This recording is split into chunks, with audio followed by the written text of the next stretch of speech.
മാളച്ചേട്ടാ, ഓ എന്തൊക്കെയുണ്ട് വിശേഷങ്ങൾ? നല്ല വിശേഷം എപ്പോഴും. കാലിന് ചെറിയൊരു പ്രശ്നമുണ്ട്. കാലിപ്പോൾ കുറേ നാളായി വേദന തുടങ്ങി, മുട്ടുവേദന. അപ്പോൾ അഭിനയിക്കുന്നുണ്ട്, ഞാൻ 3-4 പടം ഇപ്പോൾ ചെയ്തുകൊണ്ടിരിക്കുകയാണ്.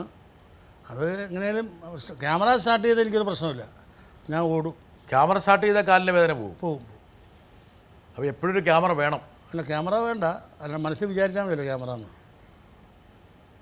മനസ്സിൻ്റെ ഒരു ക്യാമറയല്ലേ? അതെ, തീർച്ചയായിട്ടും. ഒരുപാട് കാര്യങ്ങൾ മനസ്സിൽ ശേഖരിച്ച് വെച്ചിട്ടുണ്ടല്ലോ. ഉണ്ട്.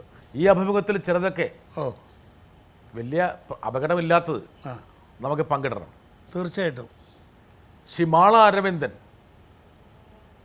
മലയാള സിനിമയിൽ എത്രയോ പതിറ്റാണ്ടായി താങ്കൾ നിറഞ്ഞു നിൽക്കുന്നു. ഞാനിപ്പോൾ 36ാമത്തെ വർഷമാണ് സിനിമയിൽ മാത്രം. 56 വർഷത്തെ നീണ്ട അഭിനയം. അപ്പോൾ എൻ്റെ വയസ്സെത്രയെന്ന് കണക്ക് കൂട്ടരുത് കേട്ടോ. വയസ്സ് പക്ഷേ സിനിമയിൽ വന്ന ശേഷം ഓരോ വയസ്സ് കുറഞ്ഞുകൊണ്ടിരിക്കുകയത്. എനിക്കറിയാം ഇത് വീഴുമെന്ന്.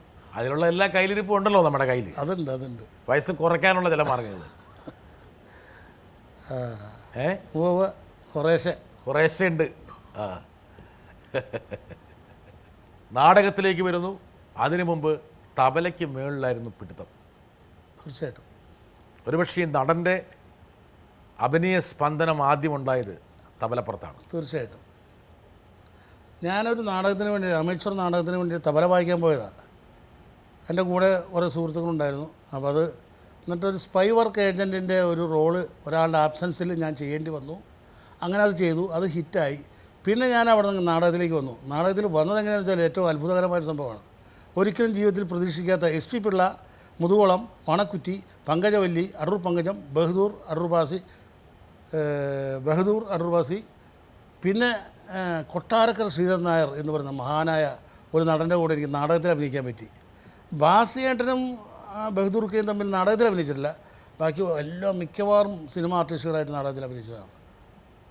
അങ്ങനെ നാടകത്തിൽ വന്നു. പി ജാനണി ഏറ്റവും മഹാനല്ല, പുലിയല്ല, സിംഹമായിരുന്നു. അദ്ദേഹത്തിൻ്റെ കൂടെ അഭിനയിച്ചിട്ടുണ്ട്. SP പിള്ളയായിരുന്നു. പക്ഷേ താങ്കളുടെ എൻ്റെ ഗുരു അദ്ദേഹം. അതെ. എങ്ങനെയായിരുന്നു SP പിള്ളയുടെ? SP പിള്ള ഞാൻ ആദ്യം ഭയന്നിരുന്നു. അങ്ങനെ സ്വപ്നത്തിൽ പോലും കാണാൻ പറ്റില്ല എന്ന് വിചാരിച്ചിരുന്ന ആൾ നേരിട്ട് കണ്ടു കോട്ടയം നാഷണൽ തിയേറ്റേഴ്സിൽ. അവിടെ ചെന്നപ്പോഴത്തേക്ക് അദ്ദേഹം കൊണ്ട് കടുവാക്കുളാനുണ്ട്, PS ആചാരി, അങ്ങനെ കുറച്ച് ആൾക്കാരൊക്കെ ഉണ്ടായിരുന്നു. അവിടുന്ന് സെക്കൻഡ് ബെൽ, യാത്ര എന്നീ 2 നാടകങ്ങൾ 2 വർഷം അഭിനയിച്ചു. അങ്ങനെ കൊട്ടാരക്കര ശ്രീധരൻ നായരുടെ കയ്യിൽ നിന്ന് ഒരു അടിയും കിട്ടിയിരിക്കും. അടിക്കുന്ന സീനുണ്ട്, പക്ഷേ തെറ്റി അടിച്ച് പോയി, ഈ സൈഡ് പോയി. ആ വേദന പിന്നോട്ട് വന്നിരിക്കുക. ആ അടിയുടെ വേദന ഇപ്പോഴും മനസ്സിൽ സൂക്ഷിക്കുന്നു. തീർച്ചയായിട്ടും. അത് ഒരു ക്ലാസ് ആയിരുന്നു. ഒരു ക്ലാസ്സായിരുന്നു നാടകത്തിൽ.